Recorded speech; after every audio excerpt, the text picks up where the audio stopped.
محمد رسول الله. إن الحمد لله نحمده ونستعينه ونستغفره ونعوذ بالله من شرور أنفسنا ومن سيئات أعمالنا. من يهده الله فلا مضل له ومن يضلل فلا هادي له. أشهد أن لا إله إلا الله وحده لا شريك له وأشهد أن محمدًا عبده ورسوله. يا أيها الذين آمنوا اتقوا الله حق تقاته ولا تموتن إلا وأنتم مسلمون. يا أيها الذين آمنوا اتقوا الله ولتنظر نفس ما قدمت لغد واتقوا الله إن الله خبير بما تعملون. أما بعد falënderimet dhe lavdërimet I takojnë vetëm Allahut të madhëruar. Atë e adhurojmë, e vetëm prej Tij ndihmë e falë kërkojmë. Paqja dhe bekimet e Zotit të madhëruar qofshin mbi vullën e profetësisë të dërguarin e fundit Muhammedin sallallahu alaihi wasallam, mbi familjen e tij qoftë paqja njashtu dhe të gjithë ata që e pasojnë atë deri në ditën e fundit të kësaj bote. Besimtarë të nderuar, begatit dhe mirësitë e Allahut nuk kanë fund, janë të lloj-llojshme e të natyrave të ndryshme. Allahu ka vendosur që t'i begatoj robët e Tij me vende të ndryshme e me kohra të ndryshme. Ka vendosur Allahu që t'i jap rëndësi e mirësitë të veçantë tokave të shenjta, sikurse është Mekë dhe Medinë e ndritur, e po ashtu ka dhënë vlerë e mirësitë të veçantë kohrave të caktuara, sikurse është muaji I Ramazanit, e sikurse po ashtu është edhe ky muaj I madhëruar, muaji Dhul-Hijja, në të cilin tashmë jemi në të. Allahu I madhëruar nga ky muaj I Dhul-Hijjes ka vendosur që t'i jap mirësi dhe vlerë të veçantë fillimit të tij, e që janë këto 13 ditët e para, e që fillimin e tyre e kaluam ashtu sikurse edhe na porositën hoxhallarët tanë me adhurim dhe lutje dhe përmendje të Allahut të madhëruar. E pas këtyre ditëve pasoi edhe dita e 9 e këtij muaji, e që ishte dita e Arafatit, të cilët ata që mundën e agjëruan edhe shpresuan shpërblimin e faljes së mëkateve të 2 viteve, ashtu sikurse ka ardhur edhe në transmetimet e sakta nga Muhamedi sallallahu alaihi wasallam. Më pas pason shpërblimi dhe festa, nga se kështu e ka edhe urtësia e Allah të madhëruar, që nuk lë fest apo nuk lë diçka që të gëzohen besimtarët me të vetë se ka një urtësi pra pasaj, apo e cila pason nga një mund I caktuar, sikurse është edhe Fitr Bajrami I cili pason pas Ramazanit, pas angazhimit në Ramazan, e po ashtu pas angazhimit në këto ditë të Dhul-Hijjes, Allah e pasoi me fest e që është dita e Bajramit. Mirë po, kanë mbetur edhe pak nga këto ditë të bekuara, kanë mbetur edhe 3 ditë pas kësaj dite të madhe që është dita e Kurban Bajramit. Edhe është quajtur në shariatin e Allahut Ayyamut Tashriq, apo ditët e Tashrikut. Sot jemi në ditën e 10 të Dhul-Hijjes, e këtu ditë fillojnë nga dita e nesërme, e 11-ta, e 12-ta dhe e 13-ta. Dhe me këto, Allah ka vendosur që t'i jap një mundësi, shtesë besimtarëve të Tij që t'i shfrytëzojnë këto ditë të bekuara të këtij muaji të bekuar që është muaji I Dhul-Hijjes. Është përmendur vlera e këtyre ditëve të fundit, e këtyre 3 ditëve të fundit që kanë mbetur në hadithet e Muhamedit sallallahu alaihi wasallam, e po ashtu edhe në librin e madhëruar të Allahu xhelle xhelalu. Thot Allahu I madhëruar në Kur'an: "Wadhkurullaha fi ayyamin ma'dudat." E përmendeni Allahun në këto ditë të numëruara. Është ardhur në tefsirin apo në komentimin e këtij ajeti se këto ditë të numëruara janë këto ditë që ne I përmendëm. Dita 11, e 12 dhe e 13 e muajit Dhul-Hijja. Për vlerën e këtyre ditëve kanë ardhur edhe hadithe nga Muhamedi sallallahu alaihi wasallam. Nga to urdhri I Muhamedit sallallahu alaihi wasallam që këto ditë të shfrytëzohen për gëzim, për hare, për hëngër dhe pirje, e po ashtu të përmendet Allah I madhuruar. ka ardhur në Sahihun e Muslimit se Muhamedi sallallahu alaihi wasallam ka thënë: "Ayamu at-tashriq ayamu aklin wa shurbin wa dhikrin lillah", ose wa dhikrillah. Ditët e tashriqut janë ditë ku hahet, pihet dhe përmendet Allahu i madhëruar. Shohim në këtë hadith se Muhamedi sallallahu alaihi wasallam ka përmendur dy pjesë.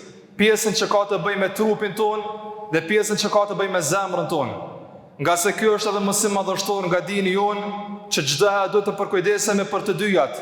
E nëse lëm një mango, atëherë kujdesa nuk është e plotë. Na tha Muhamedi sallallahu alaihi wasallam se këto ditë janë ditë ku hahet e pihet. E kjo është kujdesi për trupin. E kjo është mirësi nga Allahu i madhëruar, që këto ditë të shfrytëzojmë duke u kënaqur, duke pasur hare, duke manifestuar edhe me hëngre edhe pirje, e po ashtu pas kësaj tha wa dhikrillah, e po ashtu që ta falenderoni edhe ta përmendni Allahun e madhëruar. E kjo është ushqimi i zemrës. Nga se po nuk u ushqye zemra, u ushqye trupi, që zemra do smuret dhe do përkeqëson raportet që i ka me Allahun e madhëruar. Edhe Muhamedi sallallahu alaihi wasallam na porositet që të qëndrojmë gati këtyre dy anëve. Të qëndrojmë gati anës së trupit ton, që është ana fizike, dhe të qëndrojmë gati zemrës tonë, që është ana shpirtërore.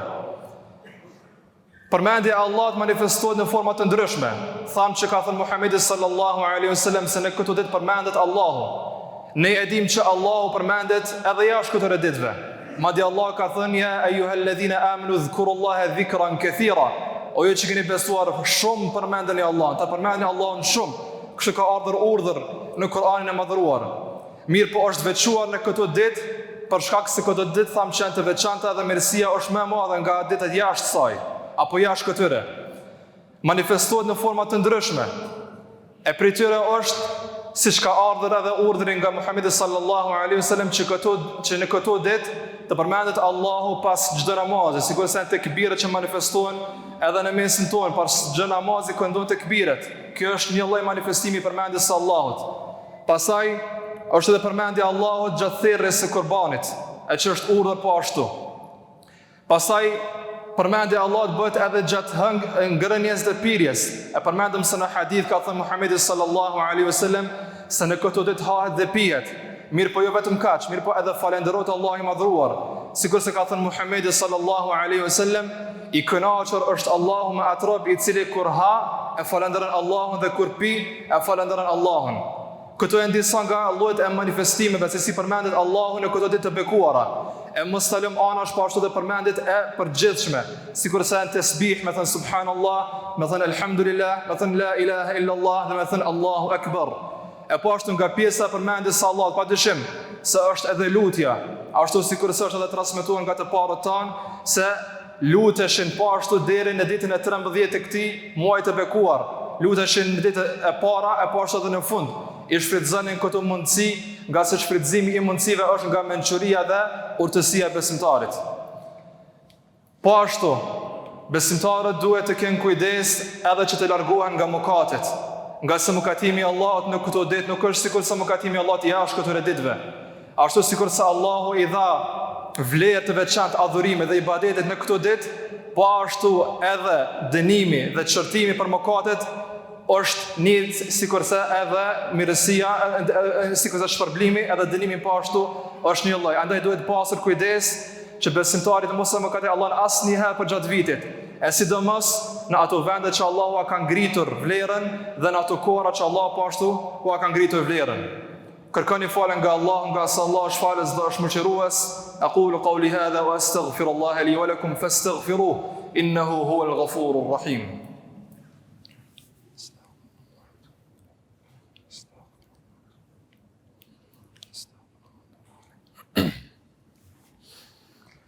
Bismillah, wassalatu wassalamu ala rasulillah wa ala alihi wa sahbihi wa man walah. Tha i dërguari sallallahu alaihi wasallam se këto ditë janë ditë të ngrënies dhe pirjes. Mirë po duhet pasur parasysh se edhe kjo ka një mas të caktuar. Ndaj edhe festimi, edhe ngrënia ushqime dhe pirja pijeve të ndryshme nuk duhet të tepruohet, nga se me këtë nuk është i kënaqur Allahu i madhruar. Allahu kënaqet kur ne i manifestojmë këto ditë duke shfaqur begatit tona, duke ngrënë, duke pirë, duke u veshur bukur, mirë po padyshim se ju duke tepruar. Ashtu sikur se ka thënë edhe Allahu i madhruar në librin e tij famlart, wa kulu washrabu wa la tusrifu innahu la yuhibbul musrifin.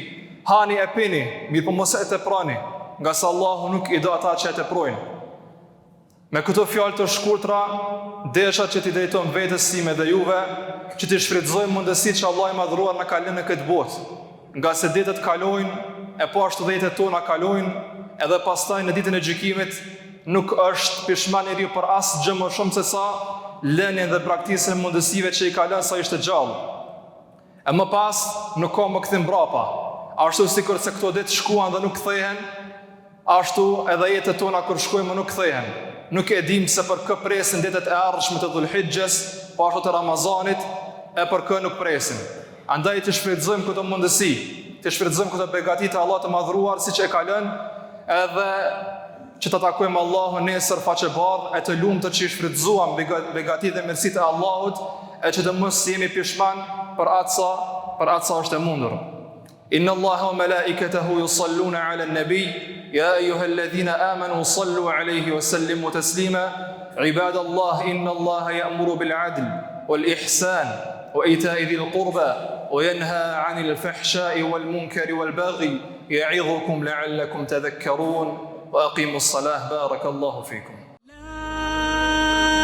ilaha illallah, la ilaha illallah, la ilaha illallah, Muhammadun Rasulullah.